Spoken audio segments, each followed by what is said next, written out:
Well, first, thank you very much. Thank you for this opportunity, and also thank you for what you do. There's a great dearth of individuals like yourselves who are engaged in fighting for liberty in this country. And one of the things I'm really excited about in this current environment is that numbers increasing exponentially. As Bob said, I've been doing political organizing for almost 20 years, and I'm extremely encouraged with what I see, because I'm seeing people who never hardly voted before who are going full-blown activists, and it is incredibly exciting. First, I'd like to thank Bob. There are a handful of individuals who have been significant mentors in my life, and Bob is one of the, I would say, especially in the Right to Life movement, one of only three, and has shaped my thinking dramatically, and how I fought and what I fought for, both as an activist for many, many, many years, and then as well in the legislature with some of the things I've sponsored and has been fighting for.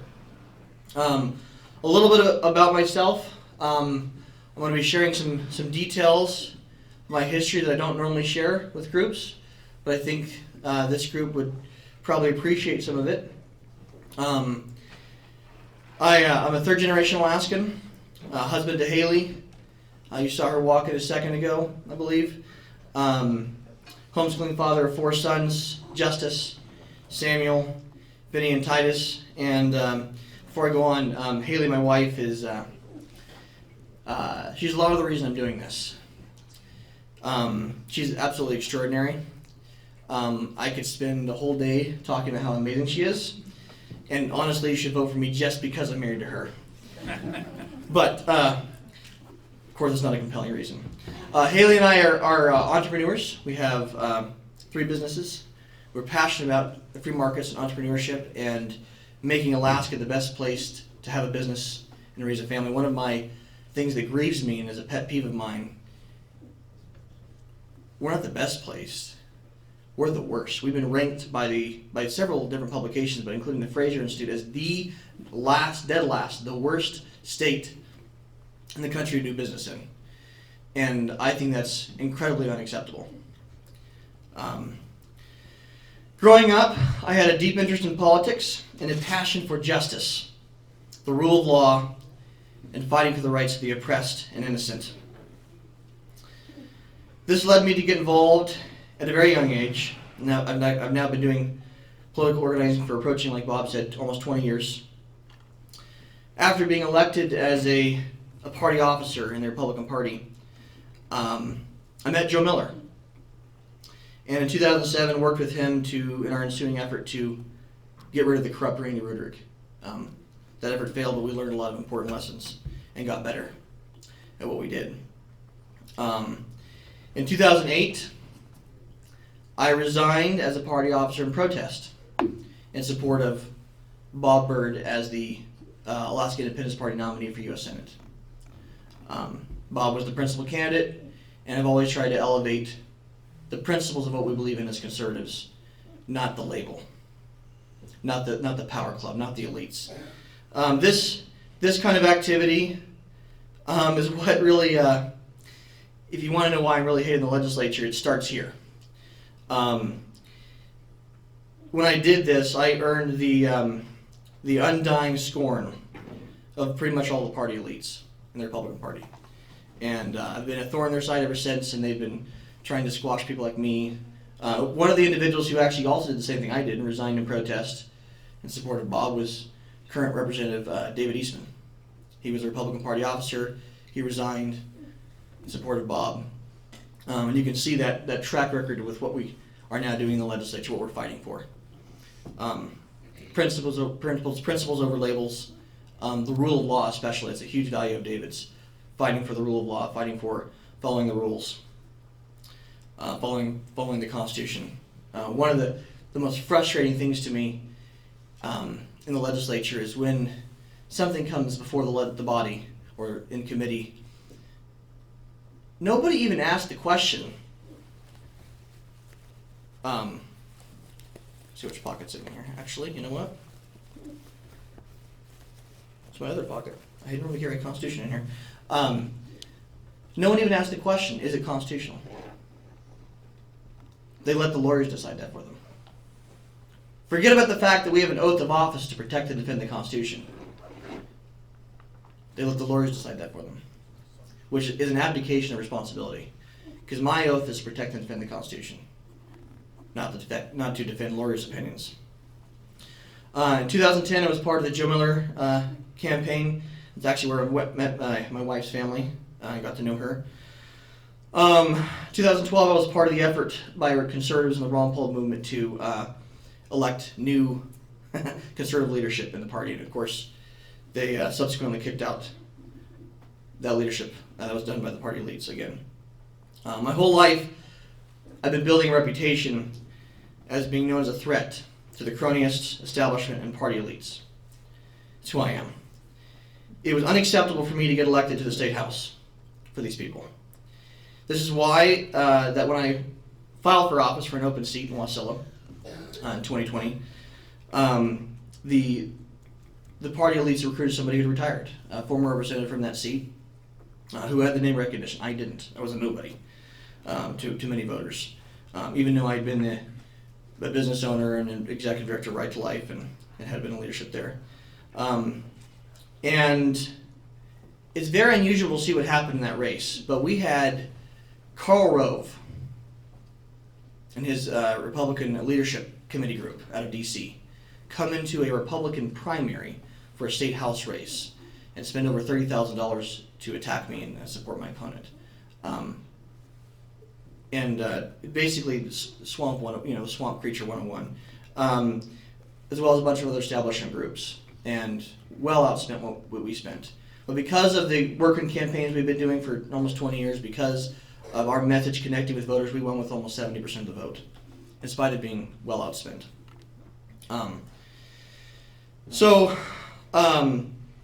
What do I believe in?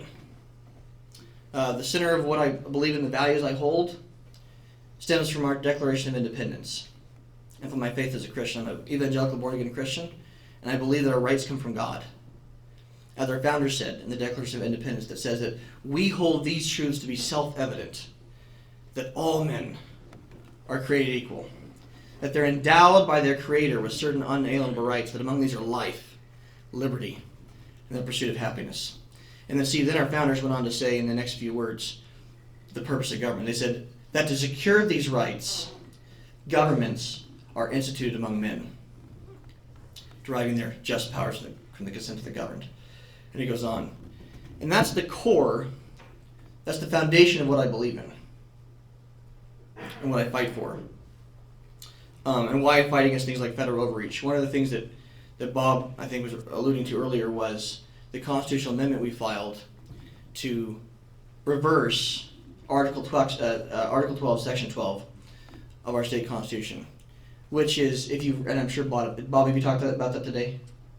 No, on the radio yesterday or Thursday. Okay. Yeah, it's, if you read it, it's one of the most egregious things you'll ever read as an Alaskan. Something that I know this party stands vehemently against. Bob, do you have a time limit for me? 3 hours?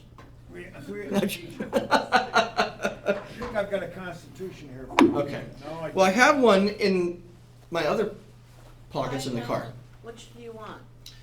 Article 12. Article 12, Section 12 of the state constitution. It basically says that we as Alaskans disclaim all right entitled to any property or any. It's simply outrageous.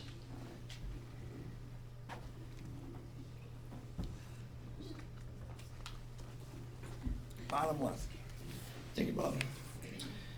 Disclaimer and agreement. The state of Alaska and its people forever disclaim all right and title in or to any property belonging to the United States or subject to its disposition, and not granted or confirmed to the state or its political subdivisions by or under the act admitting Alaska to the Union.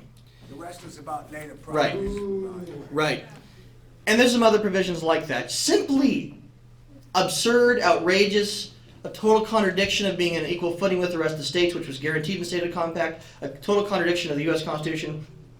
One of the important lessons that Bob has been pointing out for years is that in Article 1, Section 8, Clause 17 of the U.S. Constitution, there's an itemized list of things the federal government can own. Federal buildings, military bases, Navy yards, dockyards, and other needful buildings. Giant land holdings isn't on the list. And we as a state have been in chains. I was speaking with former state senator Scott Oben when this constitutional amendment we've drafted turns that provision in our Constitution on its head. We leave the native claims alone. We ignore that provision. We're not trying to mess with that. We just deal with the federal stuff, and when we delete that language and say the opposite. We say we don't recognize federal ownership of Alaska's lands, except for those things that are listed in Article 1, Section 8, Clause 17 of the U.S. Constitution.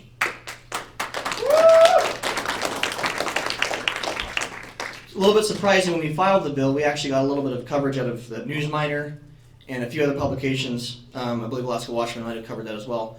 And a little bit of traction on that. But it's a constitutional amendment. Those are always a long fight. If we have a convention, that's certainly something I know we'll all be fighting to address. But, as Bob has pointed out for many years, even with that provision in our state constitution, it's still in violation of the U.S. Constitution. And I'll be getting to fighting federal overreach here in a second.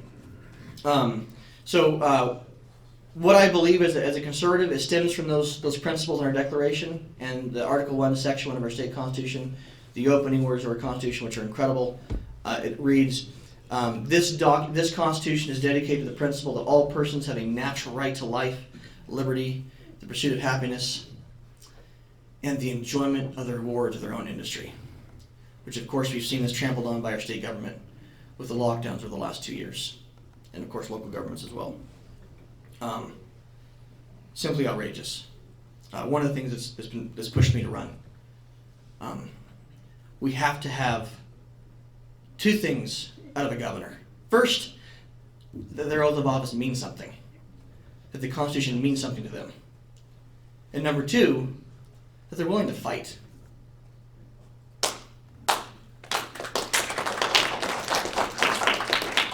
And when I mean fight, I don't mean just filing lawsuits in federal court.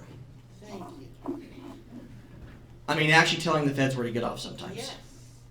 And we'll get into that. So I think if you sat some of the other candidates down with me in a room and you asked us policy questions, you would find that we agree, Dunleavy and I, 80 to 90% of the time on actual policy questions. But that's totally irrelevant. Here's why. There's three differences between myself, I think, and Dunleavy. Three huge differences in terms of governance. Two of those are lessons I've learned working in political organizing for so long. The first lesson, and this is incredibly important, is that personnel in politics, personnel is policy. You cannot get elected pursuing an agenda that you promised to voters and hire the swamp to run government and think you're gonna achieve something. Former Congressman and U.S. Senator Tom Coburn wrote a book, fabulous book, everybody should read, Breach of Trust, How Washington Turns Outsiders into Insiders. And in that book, he outlines the incredible importance of staff for a congressman. Staff screens your constituents and who actually talks to you. They screen your policy research. They carry bills for you. They do everything for you. And just as a pro-life anecdotal example, this is also very true for legislators. We had a state senator who, when she ran, I thought she was going to be amazing. Former state senator Kathy Giesel.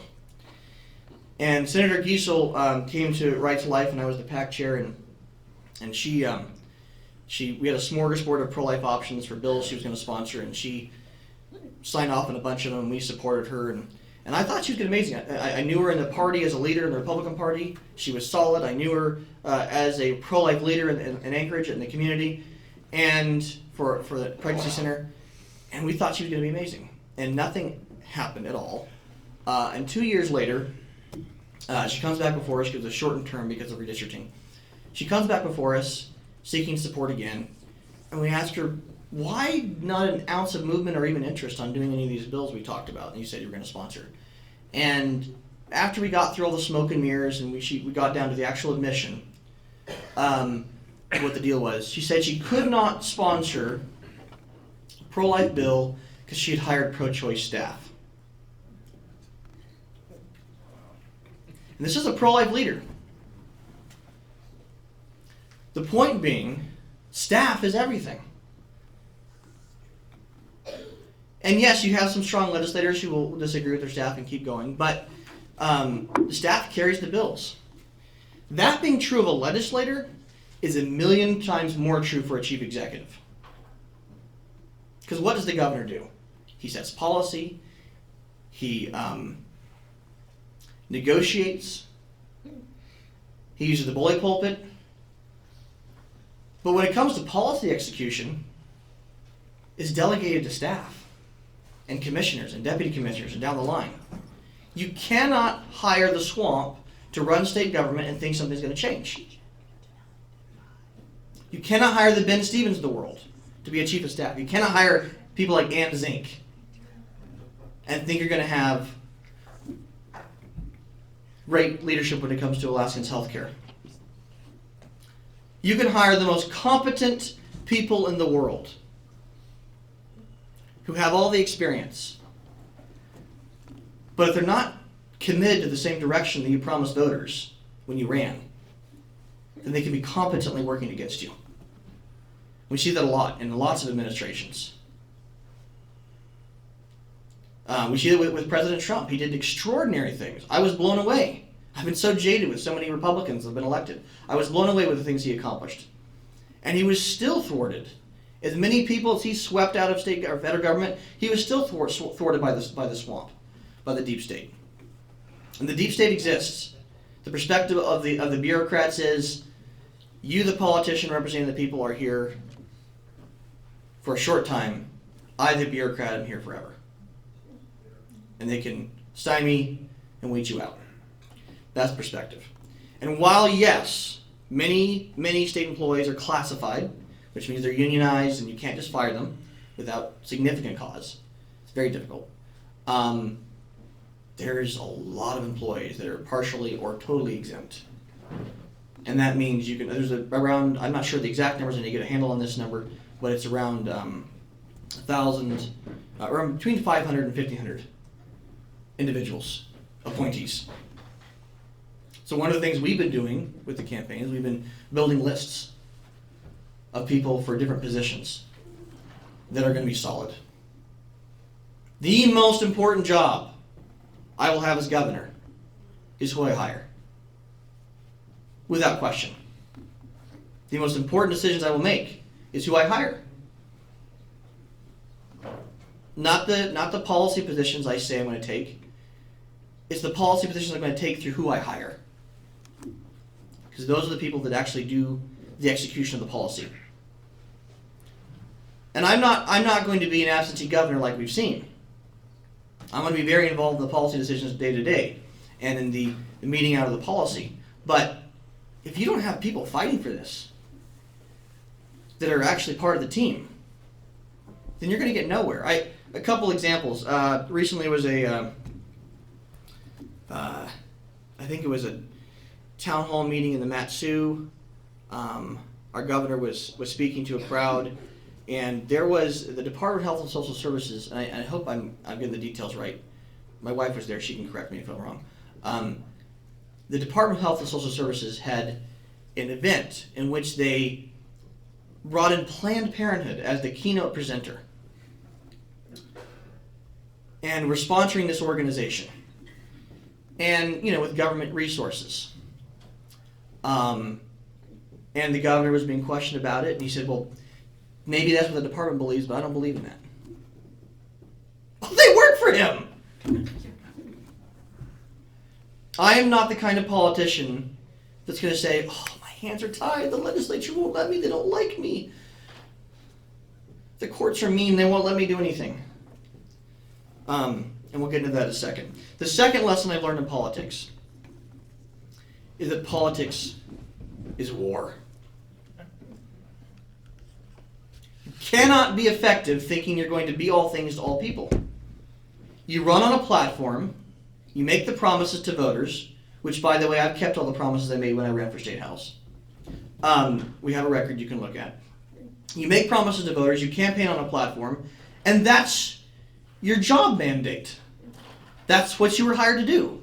And when we elected Dunleavy, a lot of us were very excited. He was beginning to do the things we elected him to do. We were excited. When I ran for state house initially, I thought I was going to Juneau to have his back. I thought I was going down there to fight against the rhinos in Juneau. When I got down there was no one to fight for. There was no one's back to have. He had abandoned the field. And I know a lot of other Republican conservative caucus members feel this way. They will never admit it, but they feel this way. What do we see happen? We started making those moves, taking those positions. What did the left do? They understand the politics of war. They fight like it means something.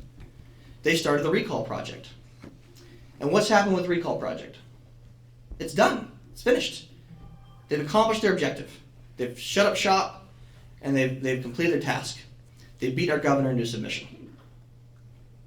And in my experience in Juneau, it's not been negotiation, it's not even been compromise, it's been straight up capitulation. We now see with the governor's current budget proposal, he has ceased even proposing for a statutory PFD. The new budget that he proposed this spring doesn't even fund the full statutory PFD. He even backed off of that promise. It's just funding his proposed 50-50 split, which actually means more money for government. You cannot get elected thinking you're going to be all things to all people. Yes, are we willing to work across the aisle? Yes, we'll talk to anybody or work with anybody on things we agree on, where we can find common ground. But that doesn't mean we capitulate to make somebody happy, to keep them from attacking us. If the left is not attacking you, you're doing something wrong. Almost always. And the third difference, and this is going to be different between me and probably almost any other politician you'll meet in Alaska,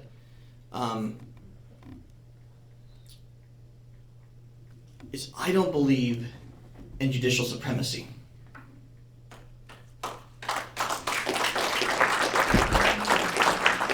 My oath of office is to protect and defend the Constitution of the United States and the state of Alaska, and to faithfully execute the laws. My oath of office is not to protect and defend court opinion. It is not even to protect and defend the Constitution as interpreted by the courts. Exactly. So this means when after 3 decades of continual statements and actions from the legislature saying we don't want to pay for abortions, it means the executive branch should say, well, we're going to follow the law because the legislature is given the power of the purse, and we're not going to fund abortions. So on part of our day one agenda, honey, we have some little cards back there with our day one agenda, just a couple bullet points. We're ending the abortion payments to Planned Parenthood. It means that our Lieutenant Governor, Paul Hueper, who I believe is on his way here, will be coming here shortly. You can meet him. It means that when the court says, yeah, we know the law is that you have to have 2 signatures as a witness on a ballot for absentee ballots, but we're kind of afraid of COVID and we're just going to ignore that. It means we're going to tell the court, yeah, you can go pound sand. We're going to follow the law. It means that with ballot measure 2, which was grossly and clearly unconstitutional, and the courts say, well, we think it's constitutional, it means that we are going to have a lieutenant governor who says, well, my job is to read the Constitution, and it clearly says you can't have 2 subjects, and this provision is clearly 2 subjects. So it's there's several provisions why it's wrong, it's unconstitutional. But we would not have put them on the ballot. I'll give an example of the opposite approach. So our governor, bless his heart, wanted to take a stab at this, and he vetoed $350,000 of the court's budget. It was kind of a poke in the eye. It was a symbolic gesture. I applauded for doing it as the wrong approach it was. But he was trying to make a point, and he was saying if the courts want to pay for abortions, it can come out of their budget. And the courts, they're not going to like that. How dare you cut their budget? And so, of course, there was a lawsuit, and I'm going to paraphrase here, but they said, we don't like your motive. You can't cut our budget. And so he rolled over and undid his veto, which I don't know how you undo a veto, and gave the money back to him. We have 3 different branches of government. If the courts thought that the executive branch was encroaching on their sovereignty and their ability to do their job by cutting their budget, they should have gone to the legislature and said, please, oh please, override the veto. Or they could have tried to appeal to the governor and say, hey, can you do a new appropriations bill? But instead, we just roll over. The courts have not only legislated from the bench, and this is on all, I'm using the pro-life examples because those are the ones I'm really familiar with, but this is on every issue. Did you know our Supreme Court recently in the last year was within one vote of siding with a radical environmentalist student in Alaska who said, you cannot have oil exploration because I have a right to a future without global warming. And I'm paraphrasing. It was something along those lines. But basically, they almost destroyed our entire resource development in the state. So one of the things we've been fighting for is judicial reform. We have a constitutional amendment. We have a couple of statutory bills. I won't go into detail now on those. But even with judicial reform, we've got to stop electing people who are going to bend over and kiss the ring of the courts at every turn, both in the legislature and in the executive branch. And that rolls into federal overreach, something I know this party cares deeply about. We have the U.S. Constitution. That Constitution puts severe limits on the powers of the federal government. And part of my job as governor is to interpose. It's to stand between you, the people, and federal tyranny. One of the compelling things about Paul Hueper in his story, and why we selected him, is he cares passionately about election integrity. He cares so much, and I don't want to steal his thunder because he'll be coming later, that he actually went to D.C. to protest on January 6th. And of course, he got the FBI and the Capital City Police to raid his home in Homer, Alaska. And even after they admitted, well, we got the wrong people. You're the wrong people, but we need to make an example out of you. And they confiscated their laptops, they confiscated their phones, which they run their business off of course, during tourist season. And they confiscated their U.S. Constitution, their pocket Constitution, as evidence against them. But they returned it, but not their cell phone. Well, goody for them. One of the I need to look at it thoroughly, but I've been told one of the criteria in the search warrant for invading their home was that Marilyn, Paul's wife, was seen in the airport not fully wearing her mask all the way. Never thought you could get the FBI raiding your house for not wearing your mask all the way, huh? The federal overreach, and this is just the latest example in a long train of abuses. We have to have an executive branch that is going to stand between Alaskans and federal tyranny. So an example, and this will eventually progress to start selling leases on federal land and selling timber sales on federal land. But it's going to start with stewardship in our own backyard, because the state of Alaska still has 100 million acres. And so that means if Alaskans think that a project is safe and environmentally sound, we're going to do it. And we're going to tell the Army Corps of Engineers, and we're going to tell the EPA, your opinion's nice, but we have our own opinion. You can go home. Go pound sand. And it means standing between those companies who want to do resource development, or whatever it is. I don't care, whatever it is. If we determine it's safe and sound for Alaska's future, we're going to stand between the federal government and the people. It's really funny. When legalization of marijuana was on the ballot, we had a big debate as a state about whether it was good policy or not for Alaskans. Nobody cared that it was against federal law. We today are in violation of federal law with our legalization of marijuana. That's right. And nobody gives a care. Money laundering. There's a number of things that we are not aligned with federal law on. It's just a matter of willpower to enforce. And a really sad truth, and I'm not advocating this at all, but a really sad truth I've discovered in politics, and I guess a fourth lesson, and why this issue of rule of law is so important. It's a cultural problem, but it's predominant in politics. We as a society no longer value the rule of law. What matters to people is not what the law says, what matters is what can they get away with. This is why we probably need an unnecessarily large police force. The reason people don't speed is not because they believe in the speed limit, it's because they're afraid of getting a speeding ticket. And this is ever so true in Juneau. Following the rules of legislative procedure, following the Constitution, following state law, paying the PFD according to the statutory formula, it's not a question of whether or not the law says it for these people. They don't have a loyalty to the law. The question for them is, can I get away with it politically? And it's our job to make sure they don't. So once we begin with developing resources on our own backyard, the state land that we have, and getting that into the hands of private land property Alaskans, then we'll begin with the process of telling the feds, hey, you don't have a right to this land. We're going to sell leases to it. And a good example of developing resources in Alaska, I met with a gentleman on this is very fascinating, and Bob, I know I'm out of time. Who worked for the Department of Commerce. And he got hired on because he wanted a place for his children to have a future, to have private sector jobs. And so his job was to go out and encourage resource development. And he was very frustrated. He was resigning and going to go out and start his own project to encourage commerce.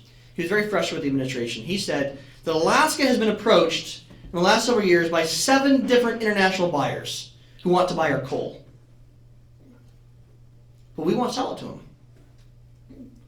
He said, our own state government, our own state bureaucrats, and I don't think the governor's doing this, but the people that work for him are, and he's responsible. Our own state bureaucrats have been blocking a coal mine that's been trying to be developed for 10 years now in South Central. We have enough coal to supply the energy needs of the United States for the next 300 years. And there's people who want to buy it. We could have jobs. But no, we can't have more mines. He told me that the state permitting process for projects is such that the state's the roadblock. A lot of these state agencies won't even begin the permitting process until the federal permitting process is already done and complete. And then before they even get started on it. He said to open a mine in West Virginia, where he was originally from, took a year. That's unacceptable. That's not the future I want for my children. And I guess I'll just finish by saying I'm passionate about Alaska. I'm a third-generation Alaskan. I've been to India, I've been to China, I've been to the States. This is where I want to raise my family. This is where I want to have the future of my children and my posterity. And we have to fight for a future where they have freedom. So thank you very much. I'm sorry we didn't have time to talk about healthcare freedom. I know it's also very important. But state sovereignty is, I know, very important to this group, and I wanted to really hit that. So thank you very much for your time. And Bob, do you have 5 minutes for Paul? Only 5, because we haven't even touched our committee business yet. Oh, I'm so sorry. We gotta be out of here in 2 hours. All right. Well, Paul, you got 5 minutes. Okay.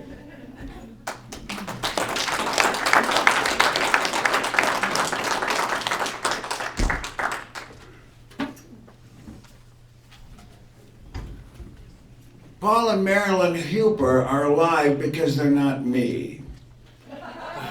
If the FBI had bashed in my door, I would have been shooting. Some of them would be dead, I would be dead, my wife would probably be dead. That's what happened. That's what happened. It was a rogue, politicized FBI. We live in a police state. So I went down to visit the Huepers shortly after it came to my attention. I talked to them on the radio, and then it went national from that point on. It's why Paul is here today, because he's been through what few of us have ever been through, and quite likely will never be through. Paul Hueper, 5 minutes though, I'm sorry, we got a convention work. Go ahead, Paul. Thank you, Bob.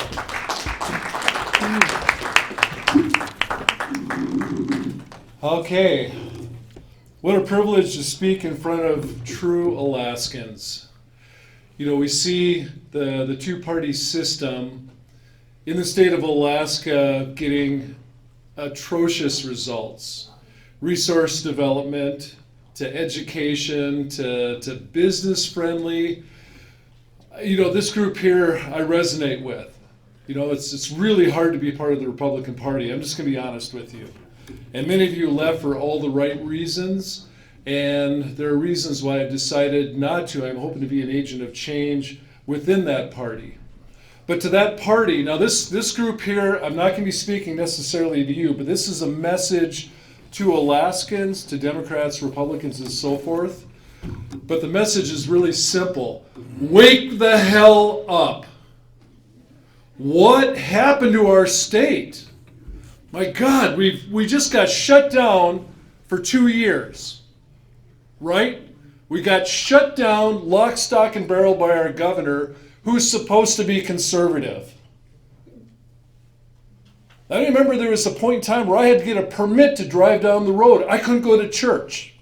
Legally, we went anyway, because there were a bunch of rebels. But you couldn't legally go to church in the state of Alaska. What happened to us?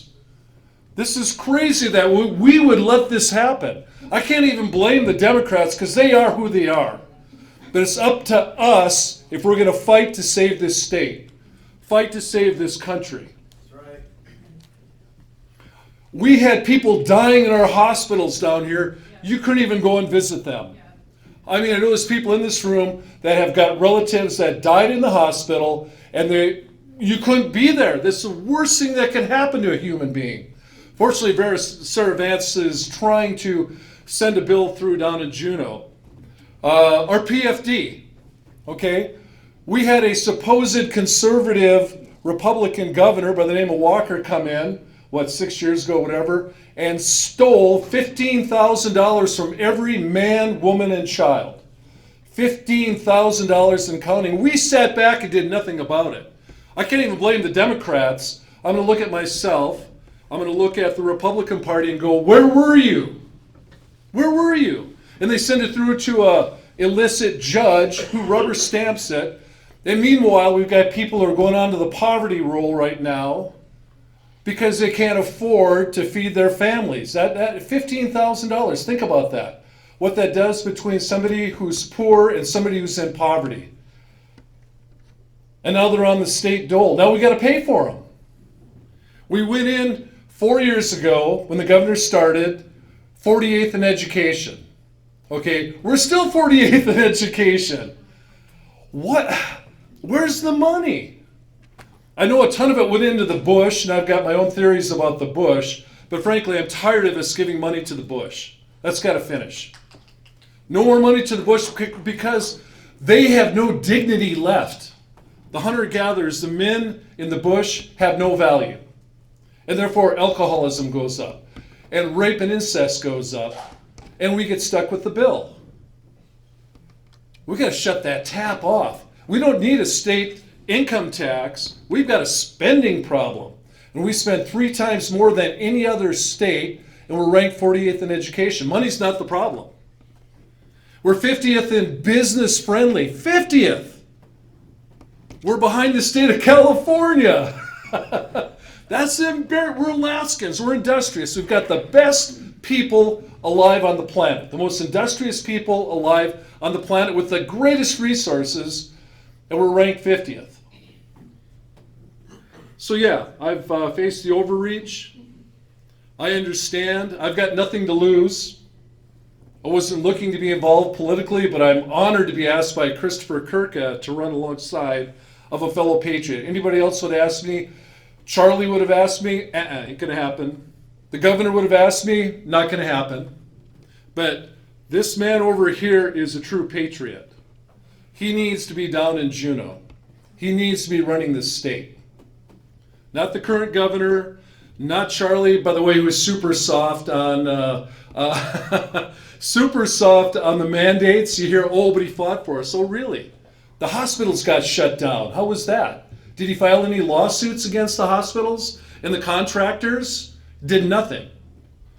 People that I know died alone in the hospital because our current borough mayor did nothing about it. Now, I like Charlie, don't get me wrong, but did nothing about it, as our governor did nothing about it. Election integrity, I could go on about that, but really that is my calling.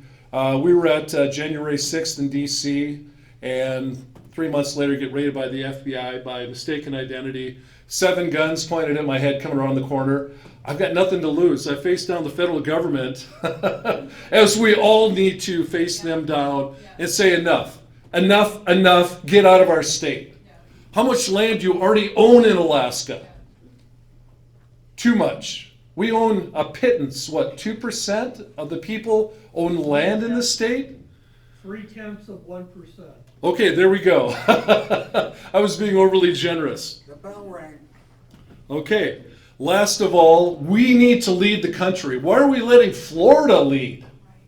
Florida's setting the example, not Alaskans. Hell, half those people are in wheelchairs down in Florida. And they're leading us, showing us how to have an open, free country. Time for us to step up. Time for Alaskans to step up. Kurka is your man. I tell you, I've got a chance to get to know him. I'm so honored to run with him. I know where he stands. I know what his issues are. He'll stand in front of the bulldozers for the people of Alaska. He will take a bullet for the state. And I'm proud to be here. Thank you for the chance just to share a little bit of my heart. You guys are awesome.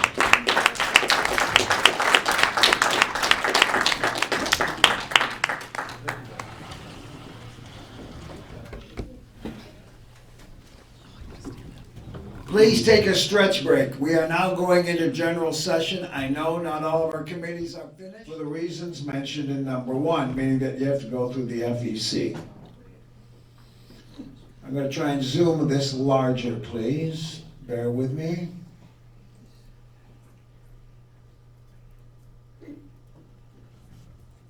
So you can read it. There you go. Now I need a slide bar, so you can read the, so I can even read it.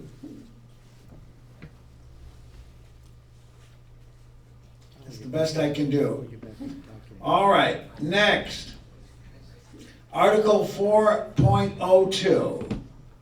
This bylaw requires that Senate district elections, when held, be certified by a list of locations where notices were posted, or a copy of the newspaper notice and a copy of the minutes is taken and signed by the Senate District Secretary that record the actual votes and manner in which the elections were held. The committee reviewed the newspaper provision and decided that this requirement is disjunctive, meaning it's either or, and recommends that if Senate district elections need be certified, that the list of posted locations be reported to fulfill this bylaw requirement. This is a presupposing, Mark, that the AIP has a district chair, a chairman in each of the 20 Senate districts. Bingo.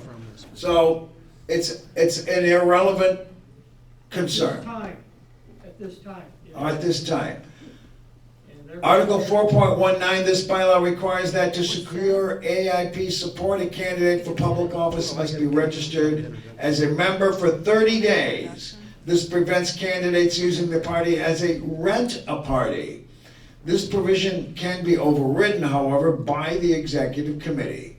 Should this convention wish to endorse or support non-AIP candidates at this convention, the committee wishes to highlight this bylaw before voting. All right, so a person has to be a member of the party. Mark, come to the microphone to make comment. It's out now. Okay, I just,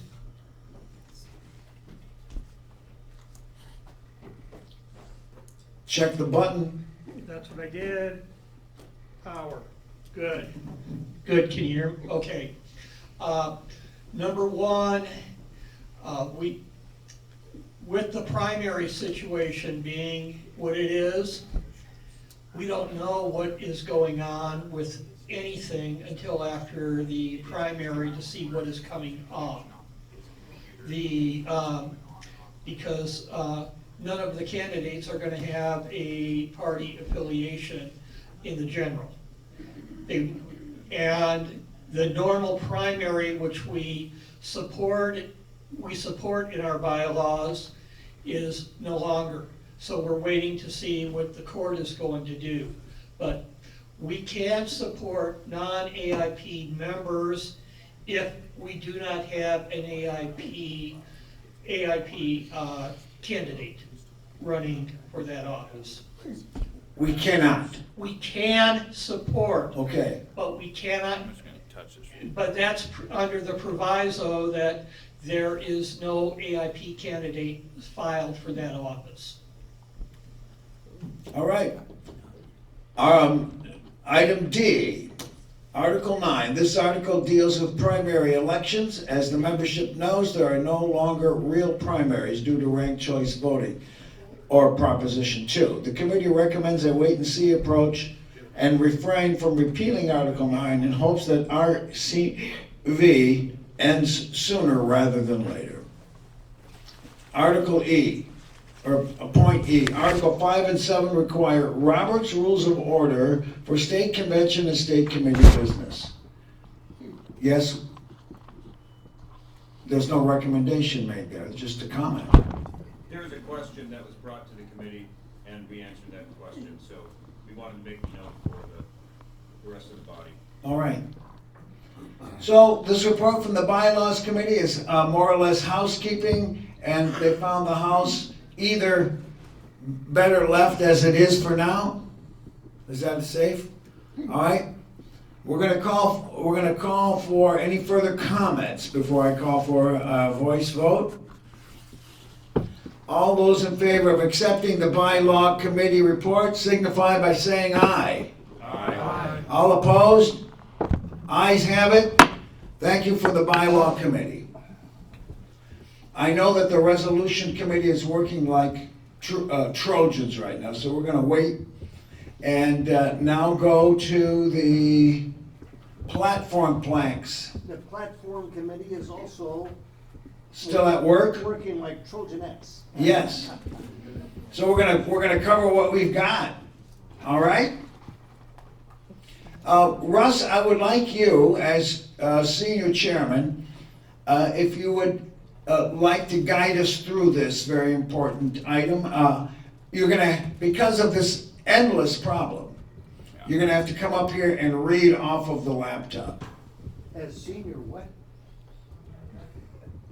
It just comes on and off. I can't help that. We're doing our best. It's been a problem all day. You would like me to come there? You gotta come on up here, so you can read, you can guide, come on up here, because we're gonna be sharing the You said microphone. something about senior. You're the senior chairman of this committee. In age or in position? Both, come on up.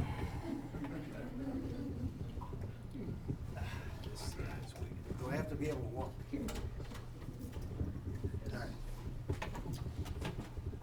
All right, Jurisprudence, jury rights. Oh, excuse me, all right. That's what was emailed to you so far. Bert is emailing the rest of what I've written.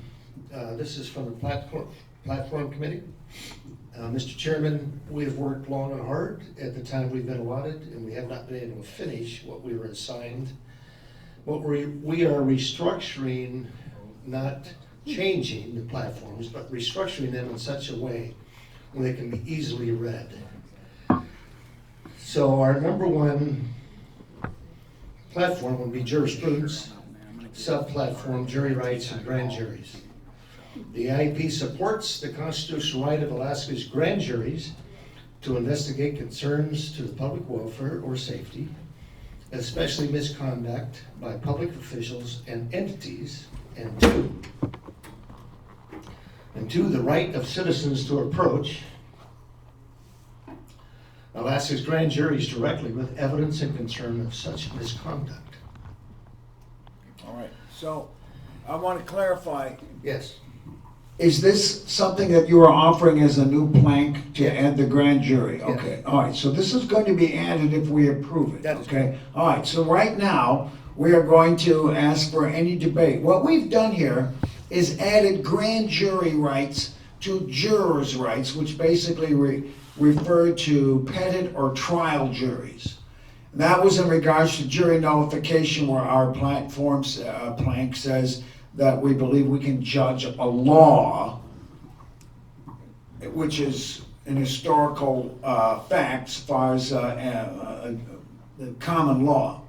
But the grand jury, so this is what we are adding here. The AIP supports the constitutional right of Alaska's grand juries to investigate concerns to the public welfare or safety, especially misconduct by public officials and entities, and two, the right of citizens to approach Alaska's grand juries directly with evidence and concerns of such misconduct.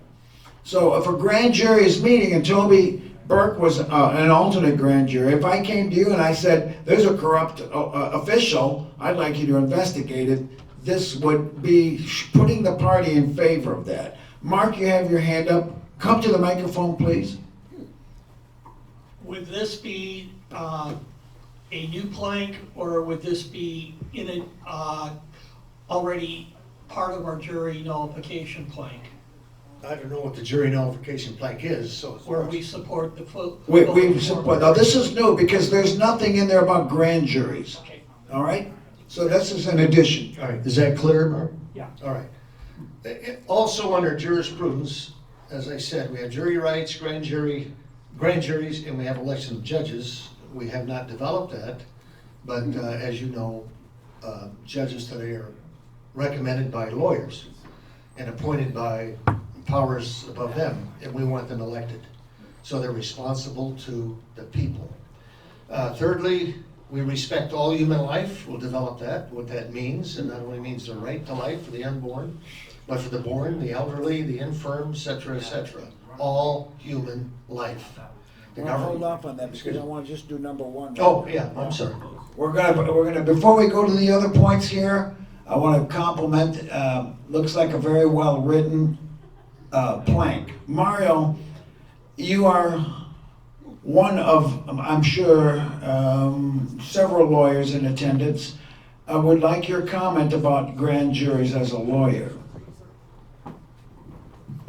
Okay, so grand juries are taught to law students who go to law school in today's American jurisprudence as being the entity which is called into to session to hear whether or not felony indictments should proceed.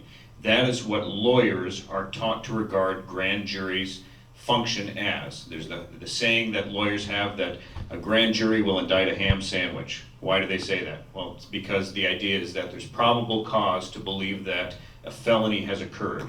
That is the general approach to grand juries, and that's why you meet resistance when you suggest to, whether it's the Kenai DA or anybody else in the legal establishment, the idea that grand juries have a power beyond that.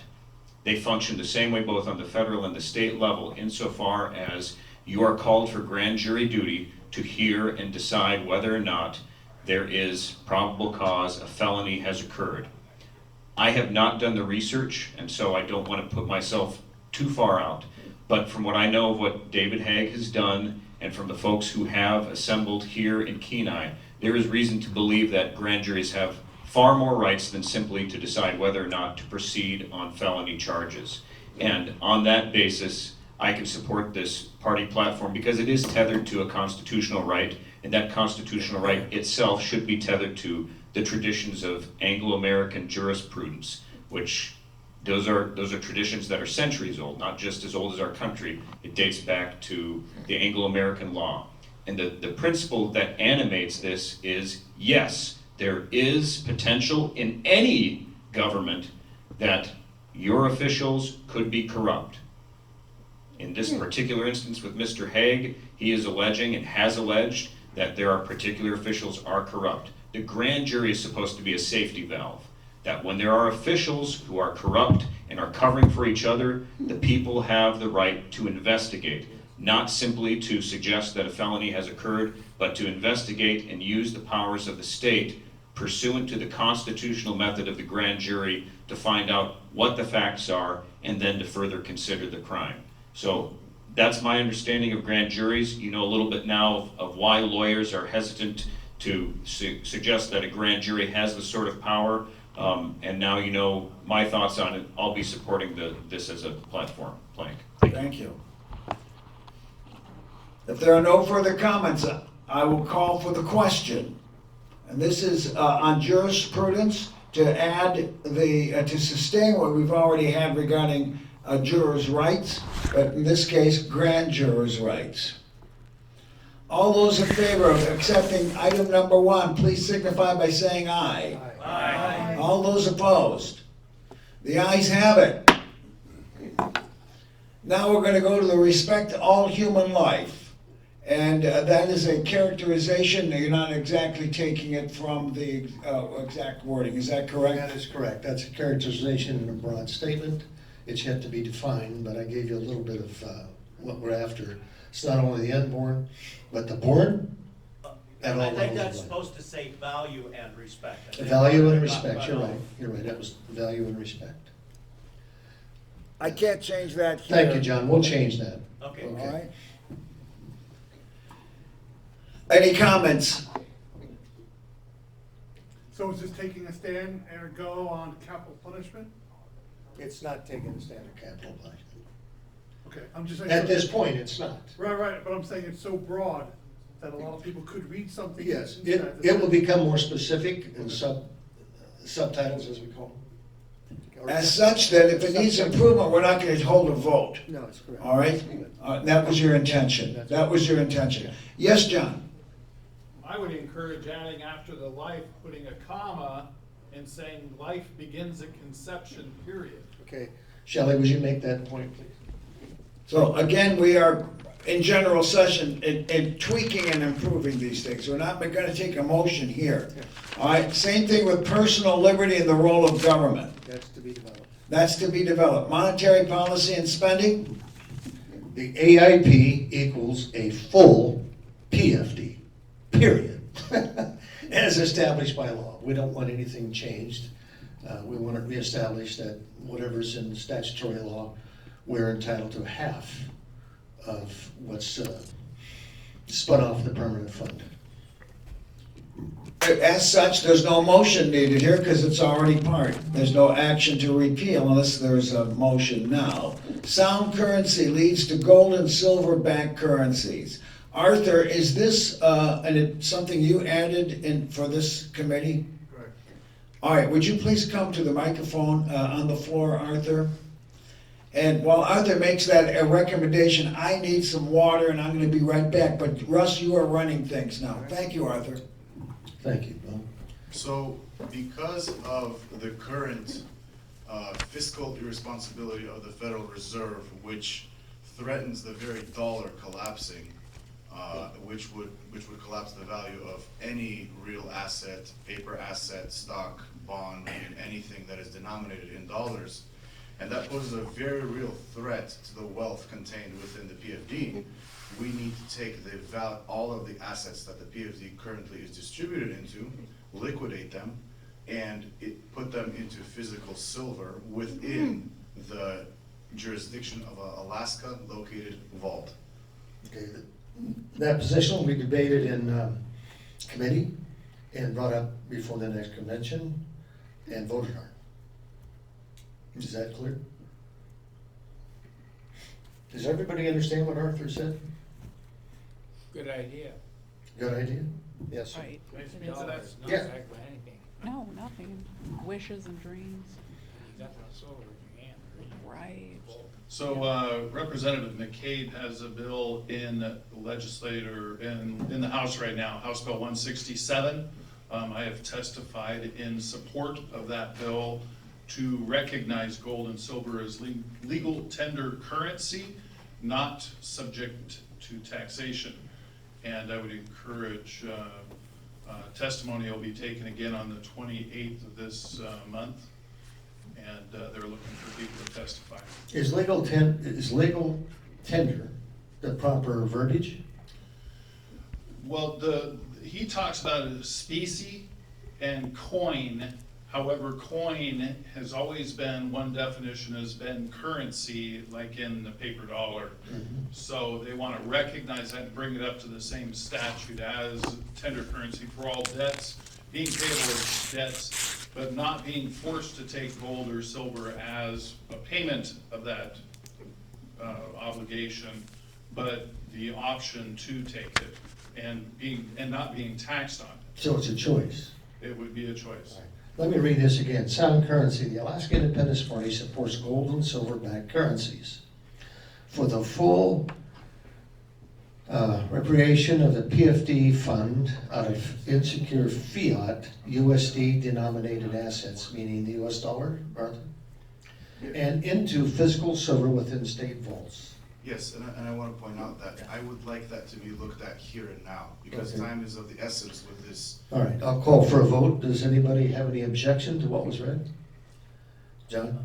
I just wonder if we really want to have it currency or just plain the physical silver and gold, period. Physical And silver not and gold, have currency, just Okay. have it here. Shelley, would you make note that currency is struck? Silver and backed what, John? No backing, just No the backing, silver silver. and gold, it is the real thing, It backs itself. yes. Right. The Alaskan Independence Party supports gold and silver, period. Is that what you're saying? Coinage. I guess I'd have, I guess I'd have to look at that. Shelley, the Alaskan Independence Party supports gold and silver backed coinage. Wouldn't be backed. Or is, what was that, Mark? It would not be backed, it would be actual coins. Okay. The Alaskan Independence Party supports As gold currency. and silver coinage, How about money? coinage as money. As No, mon- forget backed currency. I didn't say back, did I? I'm just saying As gold currency. and silver money. The Alaskan Independence Party supports gold and silver money. That's correct. That's fine. Is that fine, John? Wait, and just remember, in the Constitution, it says gold and silver as a specific amount. It does not say gold and silver coinage. Well, you don't have to pay in the sovereign coinage, which today, of course, the Mint issues gold and silver eagles. You could pay in gold and silver. It does not have to be a sovereign coin. Right, that's what I said. It doesn't have to be a government It issued doesn't have to coin. be government issued coin. No. And anyway, the government issued coin, as we know, the face value is far below the market value. To me, a government issued coin is legal tender. It is legal tender. Yeah, but that's what makes me nervous, the At legal the tender. face value. Yeah, exactly. So a $25 an ounce coin now has a $5 face value. I got you. So they'll only recognize the $5 face value. Yeah, John? Well, right now, I'm a financial advisor and I can't give tax advice and I can't give legal advice. However, under my understanding is that gold and silver is currently recognized as an asset, which is not in a category of a coin or currency. That's gold and silver bars or ingots. That's correct. And so getting bullion in a vault is not currency. It's an but asset. It would be taxed as an asset. You don't want that. All right, so are we gonna put this out for further review? I would The like- question I have is, to save us time, the platform already calls for a sound currency, does it not? Yes.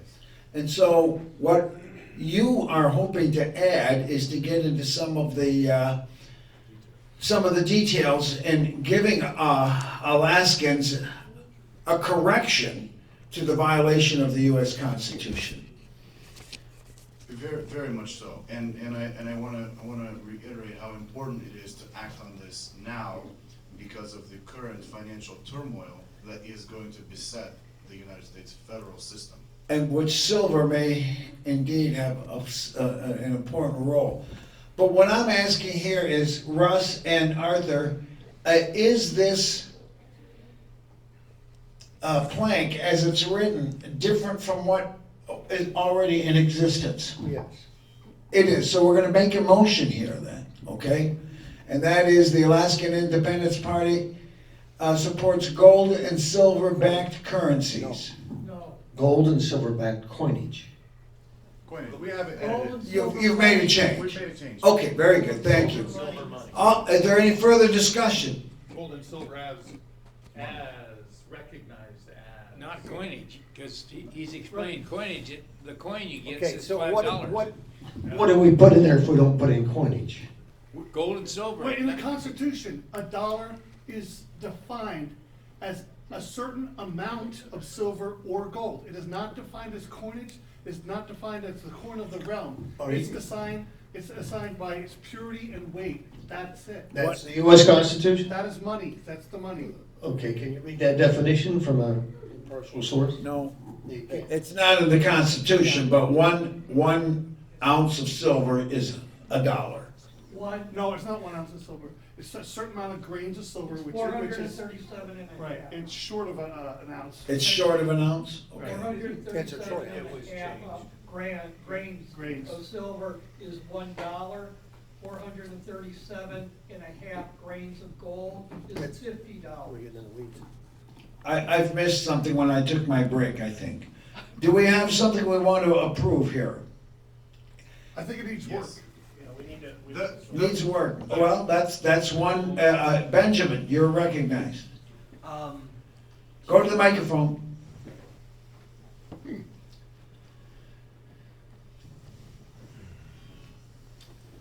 To use the metaphor of Alexander the Great, just cutting the Gordian knot, why not settle the wordage dispute by saying, quote the following: the Alaskan Independence Party supports gold and silver, period. That's sound money. Yeah. John?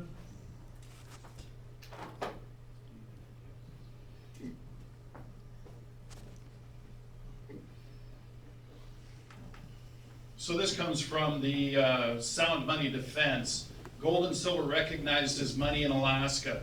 The United States Constitution states in Article 1, Section 10, no state shall make anything but gold and silver coin a tender in payment of debt. Legislative acts that have taken steps towards this constitutional requirement are slowly gaining steam. Utah, Oklahoma, and I could go on. Unfortunately, Alaska has not taken the steps to reaffirm its constitutional duty to treat gold and silver coins as tender for payment of debts, as Oklahoma and Utah have recently done. And I can go on, but this is why it's important to support House Bill 167, because it will recognize gold and silver as legal tender currency and afforded the protections thereof. Can somebody please give me a brief statement of what they want us to say here, Arthur? So write this down. It's not ready yet, so I'm gonna put this, I'm gonna ask that it be worked on right now in committee, and we're gonna skip it for now, okay? Rather than trying to do it in a general session. That's a good idea. No objections? Over to Shelley. No objection. All right, next we have concepts here of personal property, privacy, property rights, position on environment, energy, law enforcement, education, healthcare, defense and security, self-determination, Alaska Native rights, and election integrity. None of this, I'm gonna ask Russ, as chairman of this platform committee, do all of these things that I've just listed, and I hope people can see, are they awaiting further work? Yes, let's go to number 15 as a final. Election integrity. The Alaska Independence Party does not support ranked choice voting in any form. Number 2, we support paper ballots, lawfully requested absentee ballots, all the above hand counted.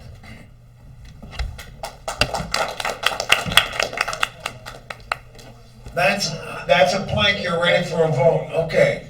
Again, we do not support ranked choice voting in any form. We support paper ballots, lawfully requested absentee ballots, above all, hand counted. All right, any discussion? Michael? Yeah, I don't have a problem with the tabulation machine as long as it's open source. You know, so when you're talking about hand counting ballots, the problem is the personnel in the state of Alaska to hand count ballots. You know, but if you do have tabulation machines, they're fine as long as they have open source software. So I would highly suggest that, that we recognize that, tabulation machines are fine as long as they have open source. And not connected. That would have to go under a resolution. This is a plank right now. Well, All right. speaking about hand It may, ballots. all right, well, I'm going to recognize that as an unfriendly amendment. Okay. Okay? Do you want to make the case? Yes. All right. The issue in the state of Alaska is that, boy, how can I put this judiciously? The problem with the state of Alaska is in many cases, we have predominantly two political parties. We have the Communist Party and the Lazy Party. Okay, and the Republicans are remiss to being involved in election integrity. They can talk about it and everything like that, but you see that they don't volunteer. There's very little help there. There's very little assistance when they call for it. There's always a very small amount of cadre of people that are interested in, you know, in making sure that elections are run where they're looking at them and viewing them. So to me, there's nothing wrong with having a tabulation machine as long as it's an open source where software where anybody in the state of Alaska can see exactly what's going on with the ballot. So you're going to make a motion to add something in wording that will need a second. And of course, this isn't easily done by any floor amendment, but that's what we've got going here. Correct. I just make a motion that that we recognize tabulation machines as long as they're open source software. How about being connected to the Could internet? highlight it all, copy and The paste. business at hand is to get a second to this. Is there any second to this motion? Hearing none, the amendment is rejected. Question is, Should requiring ID be added? Oh, The question, you have brought in the understanding of an identification.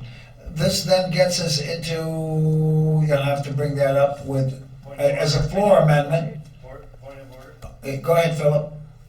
These issues that you brought up are resolution issues, and we're talking plank, and I think the details of that are better served in resolution than as a plank. Okay. Rhetorical question. All right. What you think?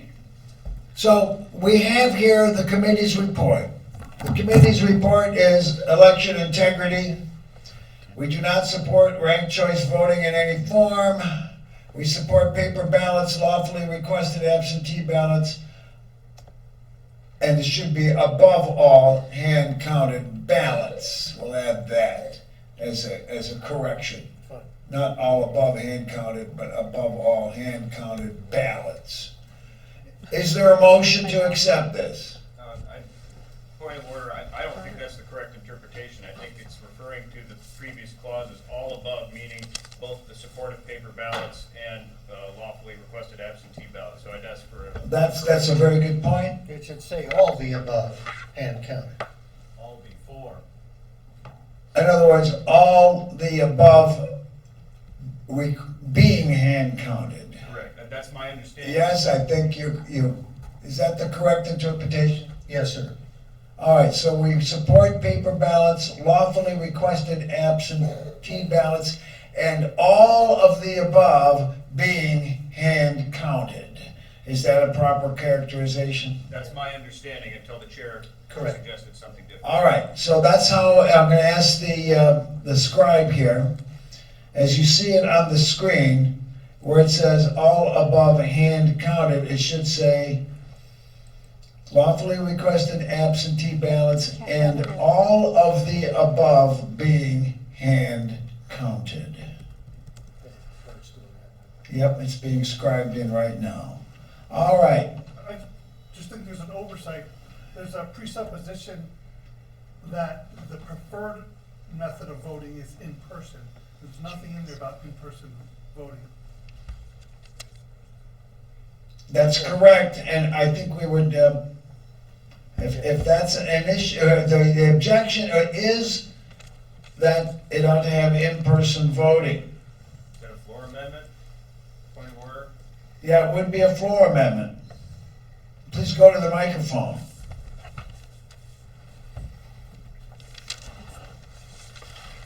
This one, under the money.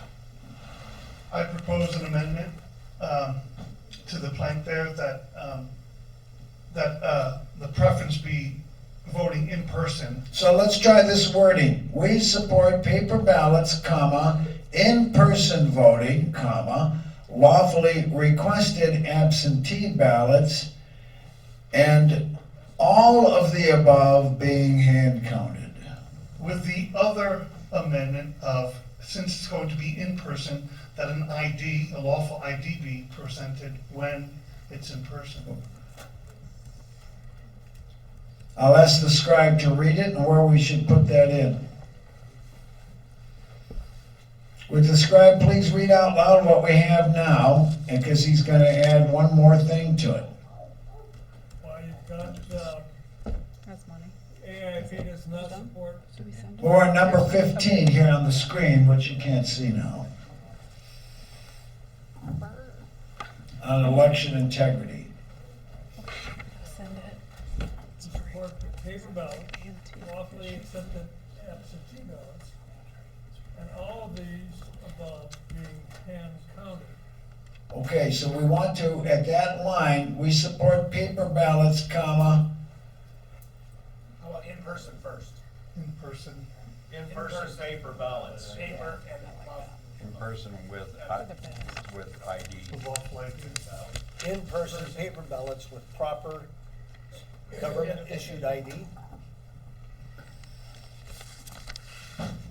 we're gonna have to have some work on this. This is the problem with floor amendments, because all these are good ideas and they keep leading from one to the other. We're gonna hold this election integrity plank as being on hold. Progress. All right? Toby, would you please work with the scribe and see if you can get it in such a way? And Russ, you will oversee that, please. Bob? All right? Yes, Michael? Bob, you know, I have a good point is why not break this up into A, B, and C, and D, and we vote on A, and B, and C, and D instead of having this. That's a good point, but we're all doing things here by the seat of our pants in general session. There you go. Yep.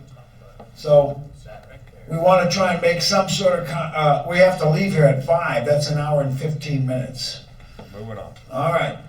So we're going to hold that in abeyance, and as well as defense, security, self-determination, and all the other stuff that's up there. All right. Protect persons here observing our problems. Okay. Now, this brings us, Michael, point of order. Go ahead with the microphone. Yeah, I would like to make a motion on the floor that the platform committee works on this, submits it to the executive committee, and that the executive committee emails everyone that is here in conference for a vote on these, because there's a substantial amount of work to be done. So I would highly recommend that they do their work, submit it to the executive committee. We send it out to all delegates that are here, and then we count that and approve that within that. With this, with all the rest of this stuff that we're Yes, reading. that's Okay. correct. So that's a motion on the floor. The motion has been made to put this refinement to the executive committee, and it has been seconded by Mr. Kinney. Is there any discussion? Other than to say this was the exact conclusion of the resolution committee, so we will be. Stand by with the resolutions. Point is, we're going to have to do the same thing with the resolutions. So if you want to say all committee or delegation or conference work not accomplished today within the time frame, You know, we could generalize it, because we were also going to make that motion. Thank you, Philip. I accept that friendly amendment. Okay, but I do have a question. Yeah. You might have some resolutions completed, We might, and that's why I want them dealt with. absolutely. Okay. Just saying, as we're doing this, all other businesses not done in the next hour 15, it would be a friendly amendment, and we could deal with it once and move on. Correct. So the motion on the floor. I'm hesitant to consider it a friendly amendment. I just want to get the resolutions, because while we're debating, let's say 5 points, the work on another 5 or 6 might be completed. That's what I'm suggesting. It could, and we can easily deal with this. And it's just I don't want to piggyback it with platform right now. Fine by me, I just, You know, point of order. Yep. I've accepted that friendly amendment. Okay, well said. Okay, the friendly amendment, does it need accepting a second? I'll second it. Looks like it's been done. So as it stands, we're going to send to executive session with consultation from everybody here that's in this convention. We are going to consult you for approval after refinement. And this includes both platform and not the already pre-approved platform, but it also includes resolutions that may not be completed. Correct. All right. Any discussion? Bob, Arthur? they sent you the updated sound money resolution. All right. You have that now. And you are asking that to perhaps be approved. Yeah, what was? All right, so we should understand, I'd like to approve that plank. And so we're going to come back to it after this motion is dealt with, all right? All those in favor of executive committee refinement signify by saying aye. Aye. Opposed? It passes. Arthur, let's deal with your plank now. And that plank is, we would like to get the current version projected for people to read. And if I can maybe get this edited in browser, stand by. Shelley, do you have a refined version to dictate to me? And I'll put it up here on the screen for everyone to see. And it is under, Monetary policy and spending. yeah, I know, but my computer keeps blacking out. Okay.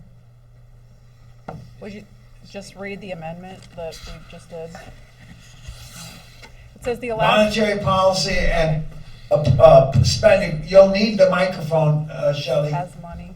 It's supposed to say as money. Yeah, it's supposed to say as money. Madame? Thank you so much, sir. Appreciate that. Can you hear me? Okay, excellent. The Alaska Independence Party supports gold and silver as money.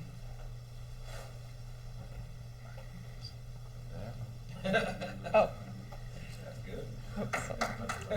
Right, that's it, that's all. For the full reparation of the PFD fund out of insecure fiat US dollar, USD denomination assets and into physical silver within Alaskan state vaults. And that's what we have. Okay, can you repeat the Last part. For the full reparation of the PFD fund out of The insecure. word is repatriation. All right, and I'm not sure even about that word. Repatriation means that you're going to be sent back to your home country. all the money needs to come back Okay. home. For the full. I get it now. Okay. For the full repatriation of the PFD fund out of insecure fiat US dollar denomination assets and into physical silver within Alaskan state vaults. Now, Arthur, I had thought we had discussed that this would be great as a resolution, and later after it gets traction and acceptance, it would make its way into a platform. Did you change your mind about that? Both, because time is kind of the essence. All right?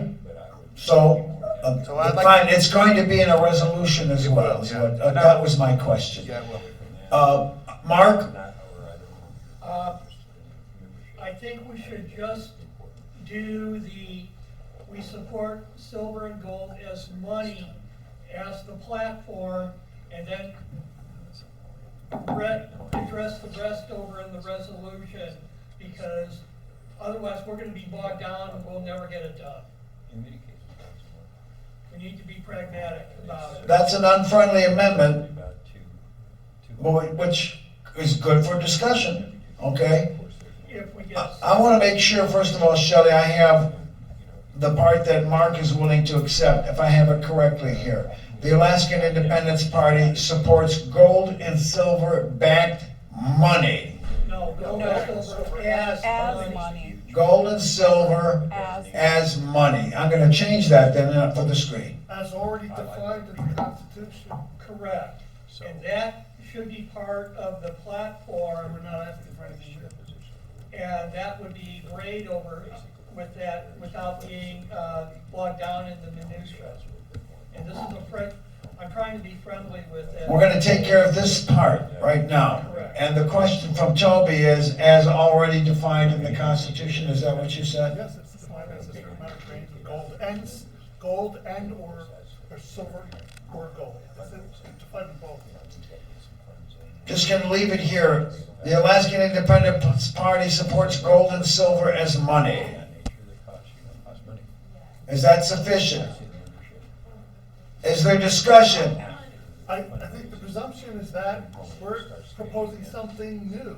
We're proposing something that's. No, we're banking something that is not being enforced No, and but ought to that's be. it. But what I'm saying, but there's a presumption that this is something new, as opposed to we're. It would be new if it was being enforced, Toby. But we're requesting that it just be enforced. See, what I'm saying is, most Americans don't even know that this is already on the books. So they're gonna presume that you're introducing something radically new. I said, no, it's already there. We're asking that you enforce something that's already the law of the land. How does that look? The Alaskan Independence Party supports the enforcement of gold and silver as money. As defined in the Constitution.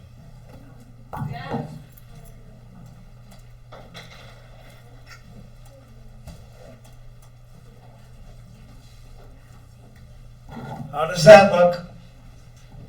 The Alaskan Independence Party supports the enforcement of gold and silver as money as required in the Constitution. The U.S. Constitution. That's capitalized, so that's the presumption.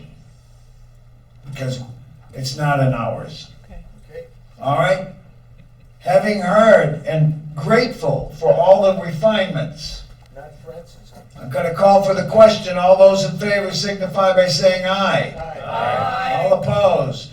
It passes. Thank you, Scribe. You've got that part. Now for the last part, for the full repatriation of the PFD fund out of secure fiat United States dollars, so we know exactly what that means. Federal Reserve notes. USD. How about out of insecure Federal Reserve notes? That would only be the part that's currently liquid, and a lot of it's in stocks and other. A lot of That's why it's it has to Yeah. be the redemption, not the repatriation, but the redemption. No, repatriation means here we want it sent back inside the confines of the state. repatriation. Well, we would want what sent back? There is no gold or silver to send back. We The have- value of the asset sold I and brought back understand as you have gold. to redeem the stocks and the bonds and the investments. You have to redeem them first, and then with those proceeds, you would buy gold and silver. Correct. So there's nothing to be repatriated. There's nothing to be brought back. It has to be. The PFD fund itself. But I'm saying you want to redeem the stocks, bonds, investments. Full And then redemption. purchase your gold and silver, is what you're saying. Yes. Full okay. So the stocks and bonds have to be physically in existence somewhere. Mr. Nelson, are they in banks in Manhattan?